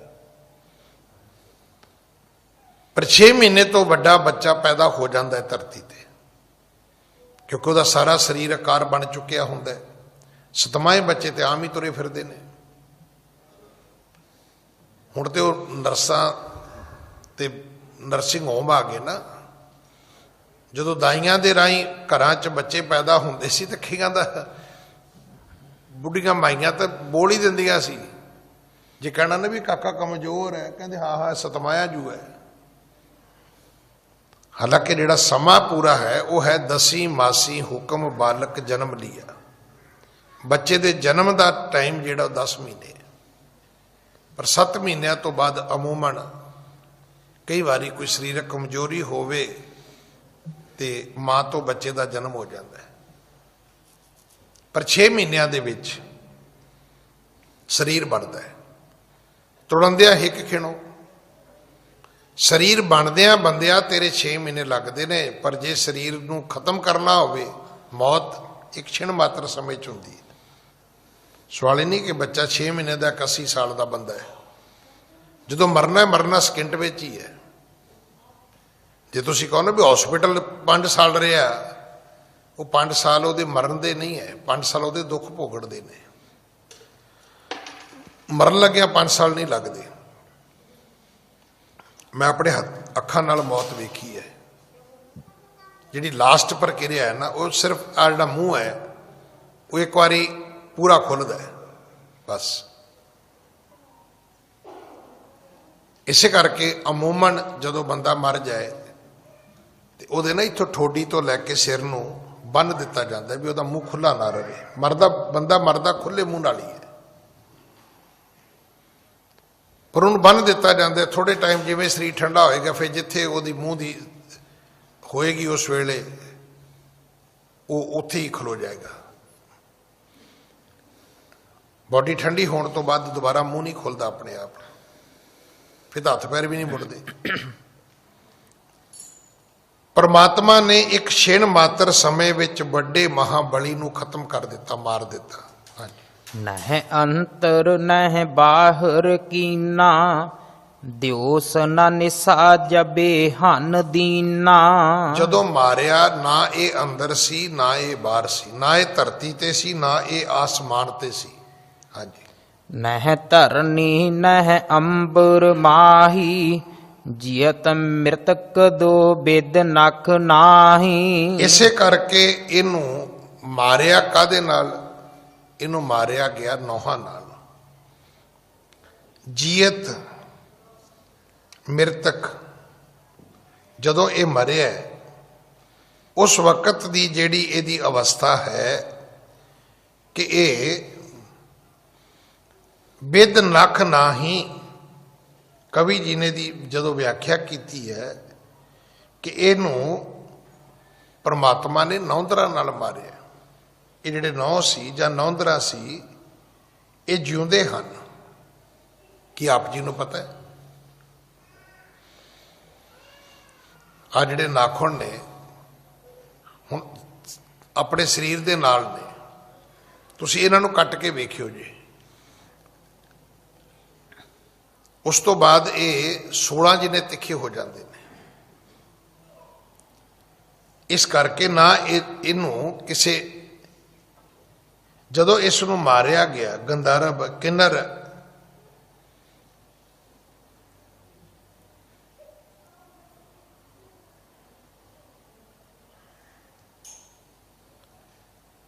ਪਰਮਾਤਮਾ ਨੇ ਇਹਨੂੰ ਨੌਹਾਂ ਦੇ ਨਾਲ ਪਾੜਿਆ। ਹਾਂਜੀ। ਬਿਦ ਕੀ ਰਚਨਾ ਜਨਮ ਨਾ ਲੀਨਾ, ਸ਼ਿਲਾ ਥੰਬ ਤੇ ਨਿਕਸ ਪ੍ਰਬੀਨਾ। ਹੁਣ ਪਰਮਾਤਮਾ ਨੇ ਆਪਣੀ ਬਿਦ ਆਪ ਬਣਾਈ ਹੈ। ਇਸੇ ਕਰਕੇ ਉਹਨੇ ਕਿਸੇ ਮਾਂ ਪਿਓ ਦੇ ਗਰਭ, ਕਿਸੇ ਮਾਤਾ ਪਿਤਾ ਤੋਂ ਜਨਮ ਨਹੀਂ ਲਿਆ, ਕਿ ਨਾ ਪਿਤਾ ਦਾ ਬਿੰਦ ਹੈ ਨਾ ਕਿਸੇ ਮਾਂ ਦਾ ਗਰਭ ਹੈ। ਉਹ ਥੰਮ ਦੇ ਵਿੱਚੋਂ ਪ੍ਰਗਟ ਹੋਇਆ। ਅਸੀਂ ਕਹਿੰਦੇ ਨਾ ਅਜੂਨੀ ਹੈ, ਇੱਥੇ ਵੀ ਉਹ ਅਜੂਨੀ ਹੈ। ਅਗਰ ਉਹ ਪ੍ਰਗਟ ਹੋਇਆ ਹੈ ਤੇ ਉਹਨੇ ਜਨਮ ਦੀ ਪ੍ਰਕਿਰਿਆ ਦਾ ਰਸਤਾ ਨਹੀਂ ਲਿਆ। ਸ਼ਿਲਾ ਥੰਬ ਤੇ ਨਿਕਸ ਪ੍ਰਬੀਨਾ, ਸ਼ਿਲਾ ਦੇ ਵਿੱਚੋਂ, ਥੰਮ ਦੇ ਵਿੱਚੋਂ, ਪੱਥਰ ਦੇ ਵਿੱਚੋਂ ਪ੍ਰਗਟ ਹੋਇਆ। ਹਾਂਜੀ। ਕਰੇ ਸਾਚ ਸਭ ਬਚਨ ਵਿਦਾਤਾ, ਦਾਨਵ ਹਨਿਓ ਭਗਤ ਦੁਖ ਦਾਤਾ। ਉਸ ਰੱਬ ਨੇ ਆਪਣੇ ਬਚਨ ਵੀ ਪੂਰੇ ਕਰ ਦਿੱਤੇ, ਜਿਹੜੇ ਵਰ ਦਿੱਤੇ ਸੀ ਹਰਨਾਕਸ਼ ਨੂੰ। ਇੱਕ ਵੀ ਵਰ ਉਹਦਾ ਜਿਹੜਾ ਸੀ ਉਹ ਤੋੜਿਆ ਨਹੀਂ। ਪਰ ਦਾਨਵ ਹਨਿਓ ਭਗਤ ਦੁਖ ਦਾਤਾ, ਉਹ ਜਿਹੜਾ ਦੁੱਖ ਦਿੰਦਾ ਸੀ ਦੇਵਤਿਆਂ ਨੂੰ, ਹਰਨਾਕਸ਼ ਦੈਤ, ਉਸ ਦਾ ਵਿਨਾਸ਼ ਕਰ ਦਿੱਤਾ, ਉਸ ਨੂੰ ਫਨਾ ਕਰ ਦਿੱਤਾ, ਖਤਮ ਕਰ ਦਿੱਤਾ। ਹਾਂਜੀ। ਉਦਰ ਬਿਦਾਰਿਓ ਕ੍ਰੋਧ ਅਪਾਰਾ, ਕਾਲ ਭਿਆਨ ਜਿਮ ਬਦਨ ਪਸਾਰਾ। ਫਿਰ ਕੀ ਕੀਤਾ? ਉਦਰ ਬਧਾਰਿਓ ਕ੍ਰੋਧ ਅਪਾਰਾ। ਕਹਿੰਦੇ ਰੱਬ ਦੇ ਅੰਦਰ, ਉਹ ਨਰਸਿੰਘ ਦੇ ਵਿੱਚ ਉਸ ਵੇਲੇ ਗੁੱਸਾ ਸੀ। ਜਦੋਂ ਇਹਦਾ ਤਨ ਉਸਨੇ ਪਾੜਿਆ ਤੇ ਫਿਰ ਕਾਲ ਭਿਆਨ ਜਿਮ ਬਦਨ ਪਸਾਰਾ, ਜਿਵੇਂ ਬੜਾ ਕੋਈ ਕਾਲਾ, ਕੋਈ ਭਿਆਨਕ, ਇਦਾਂ ਦਾ ਉਹਨੇ ਆਪਣਾ ਰੂਪ ਬਣਾ ਲਿਆ ਨਰਸਿੰਘ ਨੇ। ਹਾਂਜੀ। ਸ਼੍ਰੋਨਤ ਸੋਹ ਭੀਗੇ ਸਭ ਅੰਗਾ, ਸੁੰਦਰ ਸ਼ੋਭਤ ਭਏ ਸੁਰੰਗਾ। ਖੂਨ ਦੇ ਨਾਲ ਨਰਸਿੰਘ ਜਿਹੜਾ ਸੀ ਉਹ ਸਾਰਾ ਭਿੱਜ ਗਿਆ। ਤੇ ਕਵੀ ਜੀ ਕਹਿੰਦੇ ਉਲਟਾ ਸਗੋਂ ਸੁੰਦਰ ਲੱਗਦਾ ਸੀ ਨਰਸਿੰਘ, ਖੂਨ ਦੇ ਵਿੱਚ ਲੱਥਪੱਥ। ਹਾਂਜੀ। ਆਤਹਿ ਕਾਢ ਗਰੀਬ ਮੈਂ ਡਾਰੀ, ਸ਼ਾਂਤ ਨਾ ਹੋਵਤ ਰੋਸ ਅਪਾਰੀ। ਇਉਂ ਲੱਗਦਾ ਹੈ ਵੀ ਇਸ ਨਰਸਿੰਘ ਦੇ ਵਿੱਚ ਰੋਸ ਬੜਾ ਸੀ। ਕੇਵਲ ਉਹਨੂੰ, ਉਹਦੀ ਛਾਤੀ ਨੂੰ ਪਾੜਿਆ ਨਹੀਂ, ਉਹਦੀਆਂ ਅੰਤੜੀਆਂ ਕੱਢ ਲਈਆਂ। ਕੱਢ ਕੇ ਉਹਨਾਂ ਨੂੰ ਆਪਣੇ ਗਲੇ ਵਿੱਚ ਪਾ ਲਿਆ। ਹਾਂਜੀ। ਤਬ ਜੇ ਦਾਨਵ ਗਏ ਪਲਾਈ, ਸੋ ਹਟ ਆਏ ਕਰਨ ਲੜਾਈ। ਸ਼ਾਂਤ ਨਾ ਹੋਵਤ ਰੋਸ ਅਪਾਰੀ। ਅਜੇ ਵੀ ਸ਼ਾਇਦ ਨਰਸਿੰਘ ਜਿਹੜਾ ਸੀ ਉਹ ਸ਼ਾਂਤ ਨਹੀਂ ਹੋ ਰਿਹਾ ਸੀ। ਉਹਨੇ ਕੀ ਕੀਤਾ, ਆਂਤਾਂ ਕਾਢ, ਅੰਤੜੀਆਂ ਕੱਢ ਲਈਆਂ, ਉਹਦੀਆਂ ਨਾੜਾਂ ਕੱਢ ਲਈਆਂ। ਗਰੀਬ ਮੈਂ ਡਾਰੀ, ਗਰੀਬ ਕਹਿੰਦੇ ਨੇ ਗਰਦਨ ਨੂੰ, ਗਲੇ ਵਿੱਚ ਪਾ ਲਈਆਂ। ਤਬ ਜੇ ਦਾਨਵ ਗਏ ਭਲਾਈ, ਸੋ ਹਟ ਆਏ ਕਰਨ ਲੜਾਈ। ਉਹ ਰਾਖਸ਼ ਜਿਹੜੇ ਭੱਜ ਗਏ ਸੀ ਪਹਿਲਾਂ, ਜਦੋਂ ਉਹਨਾਂ ਨੇ ਆਪਣਾ ਮਾਲਕ ਰਾਜਾ ਮਰਿਆ ਵੇਖਿਆ, ਉਹ ਤੇ ਜੀ ਲੜਨ ਆ ਗਏ ਨਰਸਿੰਘ ਦੇ ਨਾਲ, ਹਥਿਆਰ ਚੁੱਕ ਕੇ ਉਹਨਾਂ ਨੇ ਹਮਲਾ ਕਰ ਦਿੱਤਾ। ਹਾਂਜੀ। ਗਹਿ ਗਹਿ ਸੰਗ ਨਖਾ ਜੁਦ ਮਾਰੇ, ਸਗਰੇ ਛਿਨ ਇੱਕ ਵਿਖੈ ਸ਼ਿੰਗਾਰੇ। ਉਸ ਨਰਸਿੰਘ ਨੇ ਕੀ ਕੀਤਾ, ਆਪਣੀਆਂ ਨੌਂਦਰਾਂ ਦੇ ਨਾਲ ਪਕੜ ਪਕੜ ਕੇ ਕਹਿੰਦੇ ਇੱਕ ਇੱਕ ਨੂੰ ਛਿਣ ਮਾਤਰ ਸਮੇਂ 'ਚ ਖਤਮ ਕਰ ਦਿੱਤਾ। ਉਹਨੇ ਆਪਣਾ ਕਾਰ ਹੀ ਏਡਾ ਬਣਾ ਲਿਆ ਕਿ ਉਹ ਜਿਹੜੇ ਲੜਨ ਆਏ ਨੇ ਫਿਰ ਉਹਨਾਂ ਸਾਰਿਆਂ ਦਾ ਵਿਨਾਸ਼ ਕੀਤਾ। ਤਦਪ ਨ ਕ੍ਰੋਧ ਸ਼ਾਂਤ ਕੋ ਪਾਵਾ, ਤਬ ਹੀ ਕੰਧ ਕੇਸ ਚਹਿਰਾਵਾ। ਅਜੇ ਵੀ ਕਹਿੰਦੇ ਜਿਹੜਾ ਪ੍ਰਮਾਤਮਾ ਹੈ ਉਹਦਾ ਗੁੱਸਾ ਠੰਡਾ ਨਹੀਂ ਹੋਇਆ, ਅਜੇ ਵੀ ਉਹ ਕ੍ਰੋਧਿਤ ਹੈ। ਤਦਪ ਨਾ ਕ੍ਰੋਧ ਸ਼ਾਂਤ ਕੋ ਪਾਵਾ, ਤਬ ਹੀ ਕੰਧ ਕੇਸ ਚਹਿਰਾਵਾ। ਅਜੇ ਵੀ ਉਹ ਆਪਣੇ ਮੋਢਿਆਂ ਦੇ ਨਾਲ ਆਪਣੇ ਕੇਸ ਹਿਲਾਉਂਦਾ ਹੈ, ਕੰਧ ਤੋਂ ਭਾਵੇਂ ਕੰਧੇ। ਅਜੇ ਵੀ ਉਹ ਆਪਣੇ ਵਾਲ ਜਿਹੜੇ ਨੇ, ਜਿਹੜੇ ਮੋਢਿਆਂ ਦੇ ਉੱਤੇ ਵਾਲ, ਜਿਹੜੇ ਕਾਲੇ ਰੰਗ ਦੇ ਵਾਲ ਉਹਨੇ ਬਣਾਏ ਹੋਏ ਸੀ, ਅਜੇ ਵੀ ਉਹਨਾਂ ਨੂੰ ਹਿਲਾਉਂਦਾ। ਇਉਂ ਲੱਗਦਾ ਵੀ ਨਹੀਂ, ਅਜੇ ਵੀ ਅਗੇ ਕੋਈ ਸਾਹਮਣੇ ਆ ਗਿਆ ਤੇ ਨਰਸਿੰਘ ਉਸ ਨੂੰ ਪਾੜ ਦੇਵੇਗਾ, ਖਤਮ ਕਰ ਦੇਵੇਗਾ, ਉਹਦਾ ਵੱਧ ਕਰ ਦੇਵੇਗਾ। ਭਿੰਨ ਭਿੰਨ ਭੇ ਮੇਘ ਆਕਾਸ਼ਾ, ਸ਼ੁਭਤ ਪੈ ਨਿਦ ਪਹੁੰਚੇ ਸਵਾਸਾ। ਹੁਣ ਕੀ ਹੋਇਆ, ਹੌਲੀ ਹੌਲੀ ਇਹ ਸਰੀਰ ਦੇ ਅੰਗ ਜਿਹੜੇ ਸੀ ਇਹ ਵੱਖਰੇ ਹੋਣੇ ਸ਼ੁਰੂ ਹੋ ਗਏ। ਭਿੰਨ ਭਿੰਨ ਪੇ ਮੇਘ ਆਕਾਸ਼ਾ, ਸ਼ੁਭਤ ਪੈ ਨਿਦ ਪਹੁੰਚੇ ਸਵਾਸਾ। ਕਹਿੰਦੇ ਅਖੀਰ ਕੀ ਹੋਇਆ ਕਿ ਜਦੋਂ ਸਵਾਸਾਂ ਦਾ ਵੇਗ ਪਹੁੰਚਿਆ, ਸ਼ੁਭ ਹੋਇਆ ਆਕਾਸ਼ ਵਿੱਚ, ਸਮੁੰਦਰ ਤੱਕ। ਹਾਂਜੀ। ਬਹੁ ਬਲ ਧਾਰ ਪ੍ਰਭੂ ਗਰਜਾਨਾ, ਸੁਨ ਬ੍ਰਹਮੰਡ ਸਗਰ ਅਕਲਾਨਾ। ਫਿਰ ਇਸ ਨਰਸਿੰਘ ਨੇ ਫਿਰ ਭਬਕ ਮਾਰੀ ਹੈ, ਫਿਰ ਗਰਜਿਆ ਹੈ, ਜਿਹਨੂੰ ਸੁਣ ਕੇ ਸੁਣ ਬ੍ਰਹਮੰਡ ਸਗਰ ਅਕੁਲਾਨਾ। ਕਹਿੰਦੇ ਸਾਰਾ ਬ੍ਰਹਮੰਡ ਜਿਹੜਾ ਸੀ ਉਹ ਘਬਰਾ ਗਿਆ ਵੀ ਹੁਣ ਕੀ ਹੋਏਗਾ, ਕਿਉਂਕਿ ਨਰਸਿੰਘ ਦਾ ਰੋਸ ਘਟ ਨਹੀਂ ਰਿਹਾ ਸੀ। ਨਰਸਿੰਘ ਦਾ ਰੋਸ ਜਿਹੜਾ ਸੀ, ਹਰਨਾਕਸ਼ ਨੂੰ ਮਾਰਨ ਤੋਂ ਬਾਅਦ ਵੀ ਇਉਂ ਕਹੀਏ, ਕ੍ਰੋਧ ਕਹਿ ਦਈਏ, ਗੁੱਸਾ ਕਹਿ ਦਈਏ, ਅਜੇ ਖਤਮ ਨਹੀਂ ਹੋਇਆ, ਅਜੇ ਸ਼ਾਂਤ ਨਹੀਂ ਹੋਇਆ। ਹਾਂਜੀ। ਵਿਚਲ ਗਏ ਜੇ ਦੇਵ ਬਿਮਾਨਾ, ਉੱਡ ਗਨ ਗਿਰੇ ਭਇਆ ਭੈ ਮਾਨਾ। ਜਿਹੜੇ ਦੇਵਤਿਆਂ ਦੇ ਵਿਮਾਨ ਸੀ ਆਕਾਸ਼ ਵਿੱਚ, ਉਹ ਆਪਣੇ ਆਪਣੇ ਉੱਡਣ ਖੜੋਲੇ ਵਿੱਚ ਬੈਠੇ ਹੋਣੇ ਨੇ, ਉਹ ਸਾਰੇ ਵਿਚਲ ਗਏ। ਫਿਰ ਕੀ ਹੋਇਆ ਕਿ ਉੱਡਗਣ ਗਿਰੇ ਮਹਾ ਭੈ ਮਾਨਾ। ਜਿਹੜੇ ਤਾਰੇ ਸੀ ਨਾ ਉਹ ਵੀ ਉੱਤੋਂ ਝੜਨੇ ਸ਼ੁਰੂ ਹੋ ਗਏ, ਆਕਾਸ਼ ਤੋਂ ਡਿੱਗਣੇ ਸ਼ੁਰੂ ਹੋ ਗਏ ਤਾਰੇ। ਹਾਂਜੀ। ਚਰਨਨ ਸੰਗ ਦੁਖਤ ਭੀ ਧਰਨੀ, ਪ੍ਰਬਲ ਤੇਜ ਕੁਸਕ ਤਹਿ ਬਰਨੀ। ਇਸ ਨਰਸਿੰਘ ਦੇ ਚਰਨਾਂ ਦੇ ਭਾਰ ਨਾਲ ਧਰਤੀ ਦੁਖਣੀ ਸ਼ੁਰੂ ਹੋ ਗਈ। ਪ੍ਰਬਲ ਤੇਜ ਕੋ ਸਕਤੈ ਬਰਨੀ। ਹੁਣ ਇਸ ਨਰਸਿੰਘ ਦੇ ਉਸ ਪ੍ਰਬਲ ਤੇਜ ਨੂੰ ਕੌਣ ਵਰਣਨ ਕਰ ਸਕਦਾ। ਤਾਰੇ ਡਿੱਗਣੇ ਸ਼ੁਰੂ ਹੋ ਗਏ, ਦੇਵਤਿਆਂ ਦੇ ਵਿਮਾਨ ਲੜ ਖੜਾ ਗਏ, ਧਰਤੀ ਜਿਹੜੀ ਹੈ ਉਹਨੇ ਪੀੜਾ ਮਹਿਸੂਸ ਕਰਨੀ ਸ਼ੁਰੂ ਕਰ ਦਿੱਤੀ। ਹਾਂਜੀ। ਜਬ ਤਹਿ ਦਾਨਵ ਰਹਾ ਨ ਕੋਈ, ਨਖ ਆਹ ਜੁਦ ਤੇ ਮ੍ਰਿਤ ਸਭ ਹੋਈ। ਹੁਣ ਜਬ ਤੈ ਦਾਨਵ ਰਹਾ ਨਾ ਕੋਈ। ਇੱਕ ਵੀ ਰਾਖਸ਼ ਜਦੋਂ ਉੱਥੇ ਨਹੀਂ ਬਚਿਆ ਤੇ ਨਖ ਆਜੁਤ ਤੇ ਮ੍ਰਿਤ ਸਭ ਹੋਈ। ਸਭ ਨੂੰ ਇਸ ਨਰਸਿੰਘ ਨੇ ਕੀ ਕੀਤਾ, ਆਪਣੀਆਂ ਨੌਂਦਰਾਂ ਦੇ ਨਾਲ, ਨੌਂਦਰਾਂ ਦੇ ਆਜੁਦ ਹਥਿਆਰਾਂ ਦੇ ਨਾਲ ਖਤਮ ਕਰ ਦਿੱਤਾ, ਮੁਕਾ ਦਿੱਤਾ, ਮਾਰ ਦਿੱਤੇ ਸਾਰੇ ਰਾਖਸ਼। ਹਾਂਜੀ। ਤਬ ਸਿੰਘਾਸਨ ਬੈਠੇ ਜਾਈ, ਸੁਰ ਨ ਸੁਮਨ ਬਰਖਾ ਬਰਖਾਈ। ਜਦੋਂ ਸਾਰੇ ਰਾਖਸ਼ ਮਰ ਗਏ ਤੇ ਫਿਰ ਇਹ ਨਰਸਿੰਘ ਜਿਹੜਾ ਸੀ ਇਹ ਹਰਨਾਕਸ਼ ਵਾਲੇ ਸਿੰਘਾਸਣ ਤੇ ਜਾ ਕੇ ਬਹਿ ਗਿਆ। ਜਦੋਂ ਹਰਨਾਕਸ਼ ਮਰ ਗਿਆ ਇਹ ਜਾ ਕੇ ਤਖਤ ਤੇ ਬਹਿ ਗਿਆ ਤਾਂ ਆ ਗਏ ਫਿਰ ਉਹ ਵਿਚਾਰੇ ਦੇਵਤੇ ਮੇਰੇ ਵਰਗੇ ਜਿਹੜੇ ਬਦਲਾਂ ਵਾਲੇ ਲੁਕੇ ਸੀ, ਹੁਣ ਉਹ ਫੁੱਲਾਂ ਦੀ ਵਰਖਾ ਕਰਦੇ ਨੇ। ਹੁਣ ਉਹ ਇਹਦੇ ਤੇ ਆ ਕੇ ਫੁੱਲ ਵਰਸਾਉਂਦੇ ਨੇ। ਹਾਂਜੀ। ਸਭ ਹੀ ਮਿਲੈ ਬਿਰੰਚ ਮਹੇਸ਼ਾ, ਸਿੱਧ ਪਿਤਰ ਰਿਖ ਜਖ ਸੁਰੇਸਾ। ਇੱਥੇ ਫਿਰ ਬ੍ਰਹਮਾ, ਸ਼ਿਵ, ਇੰਦਰ, ਕੁਬੇਰ, ਖੇਚਰ, ਜਿੰਨੇ ਦੇਵੀ ਦੇਵਤੇ ਨੇ ਕਹਿੰਦੇ ਸਭ ਇਕੱਠੇ ਹੋ ਗਏ। ਹਾਂਜੀ।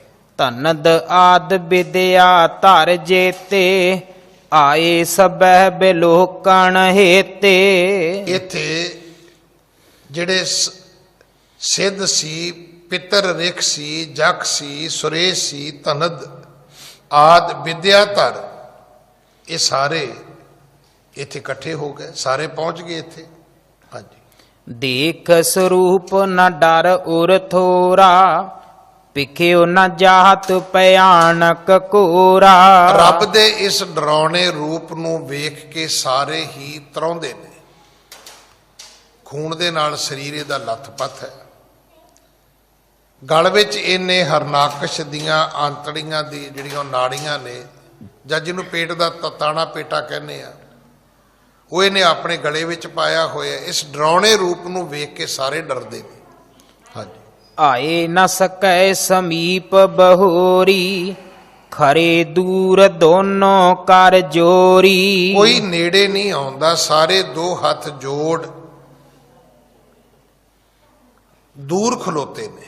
ਹਾਂਜੀ। ਬਿਦ ਸ਼ਿਵ ਆਦ ਅਮਰ ਜੇ ਬ੍ਰਿੰਦਾ, ਨੁਤੇ ਬਖਾਨਤ ਆਨੰਦ ਕੰਦਾ। ਇੱਥੇ ਭਾਵੇਂ ਬ੍ਰਹਮਾ ਹੋਵੇ, ਭਾਵੇਂ ਸ਼ਿਵ ਹੋਵੇ, ਭਾਵੇਂ ਦੇਵਤੇ ਹੋਣ, ਨੁਤੈ ਬਖਾਨਤ ਆਨੰਦ ਕੰਦਾ। ਹੁਣ ਇਹ ਉਹਦੀ ਰੱਬ ਦੀ ਸਿਰਫ ਉਸਤਤ ਹੀ ਕਰਦੇ ਨੇ, ਨੇੜੇ ਕੋਈ ਨਹੀਂ ਜਾਂਦਾ। ਉਹਨੂੰ ਨੇਤ ਨੇਤ ਕਹਿ ਕੇ ਬੋਲਦੇ ਨੇ ਫਿਰ। ਹਾਂਜੀ। ਜੈ ਜੈ ਜੈ ਤਬ ਸ਼੍ਰੀ ਜਗ ਸਾਈ, ਨਮੋ ਨਮੋ ਤ੍ਰੈ ਲੋਕਨ ਰਾਈ। ਹੇ ਪ੍ਰਮਾਤਮਾ ਤੇਰੀ ਜੈ ਜੈਕਾਰ ਹੈ, ਤਿੰਨ ਲੋਕਾਂ ਦੇ ਮਾਲਕ ਤੇਰੀ ਜੈ ਜੈਕਾਰ ਹੈ। ਹਾਂਜੀ। ਨਮੋ ਨਮੋ ਭਗਤਨ ਦੁਖ ਖੰਡਨ, ਜੈ ਜੈ ਜੈ ਧਰਨੀ ਕੇ ਮੰਡਨ। ਧਰਤੀ ਬਣਾਉਣ ਵਾਲਿਆ, ਭਗਤਾਂ ਦੇ ਦੁੱਖ ਮੁਕਾਉਣ ਵਾਲਿਆ, ਤੈਨੂੰ ਇੱਕ ਵਾਰੀ ਨਹੀਂ, ਤੈਨੂੰ ਬਾਰ-ਬਾਰ ਨਮਸਕਾਰ। ਨਮੋ ਨਮੋ। ਹਾਂਜੀ। ਇਹ ਦਾਨਵ ਸਭ ਸੁਰ ਦੁਖਕਾਰੀ, ਜੀਤ ਸਦਨ ਤੇ ਦੀਨ ਨਿਕਾਰੀ। ਇਹ ਦਾਨਵ ਸਭ ਸੁਰ ਦੁਖਕਾਰੀ, ਇਹ ਜਿਹੜੇ ਰਾਖਸ਼ ਸੀ ਇਹ ਦੇਵਤਿਆਂ ਨੂੰ ਦੁੱਖ ਦੇਣ ਵਾਲੇ ਸੀ, ਤੇ ਤੁਸੀਂ ਇਸ ਦੇ ਘਰ ਨੂੰ ਜਿੱਤ ਲਿਆ ਤੇ ਦੀਨ ਨਿਕਾਰੀ, ਹੁਣ ਇਹ ਧਰਤੀ ਤੋਂ ਤੁਸੀਂ ਕੱਢ ਦਿੱਤੇ ਨੇ। ਹਾਂਜੀ। ਮਹਾਬਲੀ ਸੋ ਤੁਮ ਨੈ ਮਾਰਾ, ਬਿਨ ਪ੍ਰਯਾਸ ਬਿਨ ਬਿਖੈ ਸ਼ਿੰਗਾਰਾ। ਵੱਡਾ ਮਹਾਬਲੀ ਜਿਹਨੇ ਸਵਰਗ ਤੱਕ ਕਬਜ਼ਾ ਕਰ ਲਿਆ, ਤੁਸੀਂ ਛਿਣ ਮਾਤਰ ਸਮੇਂ ਚ ਮਾਰ ਦਿੱਤਾ, ਔਰ ਇਹਦੇ ਲਈ ਕੋਈ ਬਲ ਨਹੀਂ ਲਾਉਣਾ ਪਿਆ। ਇਵੇਂ ਫੜ ਲਿਆ ਜਿਵੇਂ ਸੱਪ ਡੱਡੂ ਨੂੰ ਫੜਦਾ, ਇਵੇਂ ਫੜ ਲਿਆ ਜਿਵੇਂ ਗਰੜ ਸੱਪ ਨੂੰ ਫੜਦਾ। ਹਾਂਜੀ। ਕ੍ਰੋਧ ਪਰ ਜੁਲਤ ਅਪਾਰ ਤੁਮਾਰਾ, ਤੀਨ ਲੋਕ ਕੋ ਅਤ ਭੈ ਕਾਰਾ। ਕ੍ਰੋਧ ਪਰ ਜੁਲਤ ਅਪਾਰ ਤੁਮਾਰਾ, ਪਰਮਾਤਮਾ ਤੇਰਾ ਤੇਜ, ਤੇਰਾ ਵੀਰ ਰਸ, ਤੀਨ ਲੋਕ ਕੋ ਅਤ ਭੈ ਕਰ, ਇਹ ਤਿੰਨਾਂ ਲੋਕਾਂ ਨੂੰ ਡਰਾਉਣ ਵਾਲਾ ਹੈ। ਹਾਂਜੀ। ਦਇਆ ਸਿੰਧ ਉਪਸ਼ਮ ਅਬ ਕੀਜੈ, ਸਰਬ ਜਗਤ ਕੋ ਅਪੈ ਸੁਦੀਜੈ। ਆਖਿਆ ਮਹਾਰਾਜ ਹੁਣ ਸ਼ਾਂਤੀ ਕਰੋ, ਹੁਣ ਸੰਸਾਰ ਨੂੰ ਸੁਖ ਦਿਓ। ਭੈ ਤੋਂ ਮੁਕਤ ਕਰੋ। ਸਭ ਦੁਨੀਆ ਡਰੀ ਹੋਈ ਹੈ ਤੁਹਾਡਾ ਰੂਪ ਵੇਖ ਕੇ। ਹਾਂਜੀ। ਬਿਦ ਨਿਜ ਨਿਕਟ ਰਮਾ ਕੋ ਦੇਖਾ, ਤੇਹ ਕੋ ਕਹਿਓ ਜੇ ਰੋਸ ਬਸੇਖਾ। ਵਿਦ ਬ੍ਰਹਮਾ ਨੇ ਕਹਿੰਦੇ ਜਦੋਂ ਆਪਣੇ ਲਾਗੇ ਲక్ష్ਮੀ ਨੂੰ ਵੇਖਿਆ, ਤੇਹ ਕੋ ਕਹਿਓ ਜੇ ਰੋਸ ਬਸੇਖਾ, ਉਹ ਜਿਹੜਾ ਕ੍ਰੋਧ ਸੀਗਾ ਉਹਦੇ ਬਾਰੇ ਕਿਹਾ। ਹਾਂਜੀ। ਅਬ ਤੂੰ ਜਾਏ ਸ਼ਾਂਤ ਕਰਵਾਵੋ, ਵਿਆਕੁਲਤਾ ਜਗ ਸੀਸੋ ਮਟਾਵੋ। ਆਖਿਆ ਲక్ష్ਮੀ ਤੂੰ ਜਾ ਕੇ ਇਸ ਕ੍ਰੋਧ ਨੂੰ ਮਿਟਾ, ਸੰਸਾਰ ਵਿੱਚ ਸ਼ਾਂਤੀ ਪੈਦਾ ਕਰ।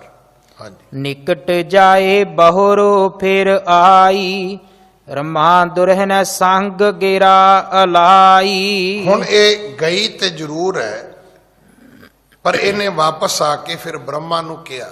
ਹਾਂਜੀ। ਪੂਰਬ ਮੈਂ ਅਸ ਸੁਣਾ ਨ ਦੇਖਾ, ਅਬ ਸਰੋਸ ਕੀਨੋ ਜਸ ਵੇਖਾ। ਇਹੋ ਜਿਹਾ ਰੂਪ ਮੈਂ ਨਾ ਸੁਣਿਆ ਤੇ ਨਾ ਵੇਖਿਆ ਜੋ ਅੱਜ ਵੇਖਿਆ। ਹਾਂਜੀ। ਤੇਜ ਨ ਸਹਿਓ ਜਾਤ ਮੁਝ ਪਾਸਾ, ਅਬ ਲੋਕਨ ਤੇ ਉਪਜਤ ਤਰਾਸਾ। ਮੈਂ ਇਸ ਤੇਜ ਨੂੰ ਵੇਖ ਨਹੀਂ ਸਕਦੀ, ਇਹਨੂੰ ਵੇਖ ਕੇ ਤਿੰਨ ਲੋਕਾਂ ਵਿੱਚ ਭੈ ਪੈਦਾ ਹੋ ਰਿਹਾ, ਡਰ। ਹਾਂਜੀ। ਸ਼੍ਰੀ ਗੁਰ ਅੰਗਦ ਜੀ ਸੁਣ ਕਾਨਾ, ਜੋ ਇਤਿਹਾਸ ਪ੍ਰਹਿਲਾਦ ਬਖਾਨਾ। ਇਹ ਗੁਰੂ ਅੰਗਦ ਸਾਹਿਬ, ਇਹ ਭਗਤ ਪ੍ਰਹਿਲਾਦ ਦੀ ਕਥਾ ਸੀ। ਹਾਂਜੀ। ਸੁਰ ਮਿਲ ਕਰ ਤਬ ਮੁਝ ਢਿਗ ਆਏ, ਅਦਕ ਨੇਹ ਕੇ ਬਚਨ ਸੁਣਾਏ। ਅਖੀਰ ਇਹ ਸਾਰੇ ਦੇਵਤੇ, ਇਹ ਅਵਤਾਰ ਕਹਿੰਦੇ ਭਗਤ ਪ੍ਰਹਿਲਾਦ ਕੋਲੇ ਗਏ ਵੀ ਭਰਾਵਾ ਤੂੰ ਹੀ ਠੀਕ ਕਰ ਇਹਨੂੰ, ਤੇਰੀ ਖਾਤਰ ਹੀ ਇਹਨੇ ਇਦਾਂ ਦਾ ਰੂਪ ਧਾਰਨ ਕੀਤਾ ਹੈ, ਤੇ ਤੂੰ ਹੀ ਇਹਨੂੰ ਬੇਨਤੀ ਕਰ ਸਕਦਾ ਵੀ ਸਾਡੀ ਬੇਨਤੀ ਤਾਂ ਸੁਣਦਾ ਨਹੀਂ ਹੈ, ਜਿਹੜਾ ਰੱਬ ਨਰਸਿੰਘ ਰੂਪ ਜਿਹਨੇ ਧਾਰਨ ਕੀਤਾ ਹੈ। ਹਾਂਜੀ। ਸ਼੍ਰੀ ਨਰ ਸਿੰਘ ਨਿਕਟ ਤੁਮ ਜਾਵੋ, ਕ੍ਰੋਧ ਵਿਸਾਲ ਸ਼ਾਂਤ ਕਰਵਾਵੋ। ਕਿ ਪ੍ਰਹਲਾਦ ਤੂੰ ਜਾ ਕੇ ਇਸ ਨਰਸਿੰਘ ਦਾ ਕ੍ਰੋਧ ਘੱਟ ਕਰ, ਉਸ ਨੂੰ ਖਤਮ ਕਰ, ਤਾਂ ਕਿ ਸੰਸਾਰ ਵਿੱਚ ਸ਼ਾਂਤੀ ਸਥਾਪਿਤ ਹੋਵੇ। ਹਾਂਜੀ। ਤਿੰਨ ਕੇ ਸੁਣ ਕਰ ਮੈਂ ਅਸ ਬੈਨਾ, ਗਮਨਿਓ ਨਿਕਟ ਰਿਦੇ ਕਛ ਭੈ ਨਾ। ਤਦੋਂ ਫਿਰ ਭਗਤ ਪ੍ਰਹਿਲਾਦ ਉਸ ਨਰਸਿੰਘ ਦੇ ਕੋਲ ਗਿਆ ਜਿਹਦੇ ਮਨ ਵਿੱਚ ਕੋਈ ਡਰ ਨਹੀਂ ਸੀ। ਹਾਂਜੀ। ਚਰਨ ਕਮਲ ਪਕਰੇ ਤਬ ਜਾਈ, ਬੰਧਨ ਕੀਨ ਦੰਡ ਕੀ ਨਿਆਈ। ਭਗਤ ਪ੍ਰਹਿਲਾਦ ਨੇ ਉਹਦੇ ਨਰਸਿੰਘ ਦੇ ਚਰਨ ਪਕੜੇ, ਡੰਡੇਵਤ ਹੋ ਕੇ ਉਹਦੇ ਚਰਨਾਂ ਤੇ ਮੱਥਾ ਟੇਕਿਆ। ਹਾਂਜੀ। ਸ਼੍ਰੀ ਨਰ ਸਿੰਘ ਜਬੇ ਦ੍ਰਿਗ ਦੇਖਾ, ਪਰਿਓ ਚਰਨ ਪਰ ਅਭੈ ਬਸ਼ੇਖਾ। ਜਦੋਂ ਉਸ ਨੇ ਵੇਖਿਆ ਵੀ ਇਹ ਨਿਡਰ ਹੈ, ਵਾਕਈ ਇਹ ਬਾਰਕ ਜਿਹੜਾ ਹੈ, ਕਿਉਂਕਿ ਰੱਬ ਦੇ ਭਗਤ ਦੀ ਇੱਕ ਨਿਸ਼ਾਨੀ ਇਹ ਵੀ ਹੈ ਕਿ ਉਹ ਨਿਰਭਉ ਜਪੈ ਸਗਲ ਭਉ ਮਿਟੈ। ਜੇ ਤੁਸੀਂ ਕਹੋ ਨਾ ਵੀ ਅਸੀਂ ਪਾਠ ਕਰਦੇ ਹਾਂ ਜੀ, ਪਾਠ ਕਰਦੇ ਤੇ ਤੁਹਾਡੇ ਘਰ ਚੋਂ ਡਰ ਮੁੱਕ ਜਾਣਾ ਚਾਹੀਦਾ।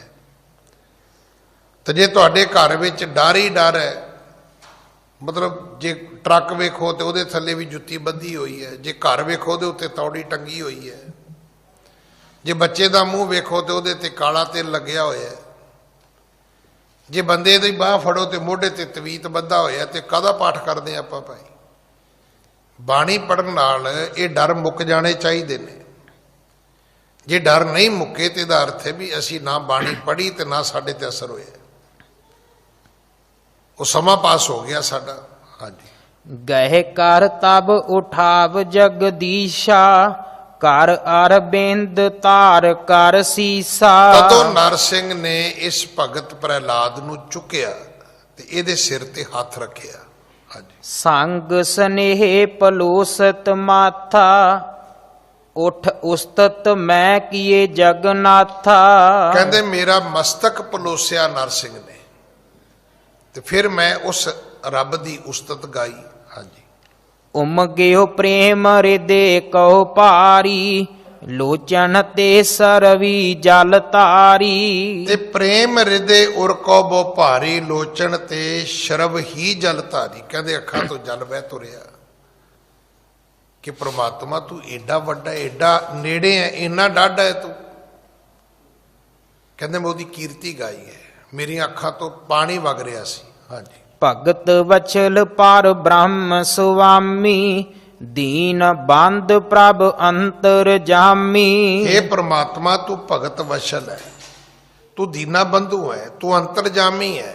ਹਾਂਜੀ। ਬ੍ਰਹਮਾਦਿਕ ਤੇ ਅਮਰ ਜੇ ਔਰਾ ਸਕੈ ਨ ਭੇਦ ਲਖਤ ਤਬ ਥੋਰਾ। ਦੇਵਤਿਆਂ ਤੋਂ ਲੈ ਕੇ ਬ੍ਰਹਮਾ ਤੱਕ ਤੇਰਾ ਭੇਦ ਕੋਈ ਨਹੀਂ ਪਾ ਸਕਦਾ, ਤੂੰ ਏਡਾ ਵੱਡਾ ਰੱਬ ਹੈ। ਮੈਂ ਬੇਨਤੀ ਕੀਤੀ ਸੀ ਨਾ ਪਹਿਲਾਂ ਕਿ ਉਹ ਘੜੀ ਘੜੀ ਕਵੀ ਕਦੇ ਵਿਸ਼ਨੂੰ ਜੀ ਦਾ ਜ਼ਿਕਰ ਕਰਦਾ, ਕਦੇ ਬ੍ਰਹਮਾ ਜੀ ਦਾ ਕਰਦਾ, ਕਦੇ ਸ਼ਿਵ ਜੀ ਦਾ ਕਰਦਾ, ਪਰ ਵਾਸਤਵ ਦੇ ਵਿੱਚ ਜਿਹੜਾ ਨਰਸਿੰਘ ਰੂਪ ਸੀ ਉਹ ਰੱਬ ਨੇ ਧਾਰਿਆ ਸੀ। ਭਗਤ ਪ੍ਰਹਲਾਦ ਨੇ ਰੱਬ ਦੀ ਭਗਤੀ ਕੀਤੀ ਸੀ, ਭਗਤ ਰੱਬ ਨੇ ਪੈਦਾ ਕੀਤਾ ਸੀ।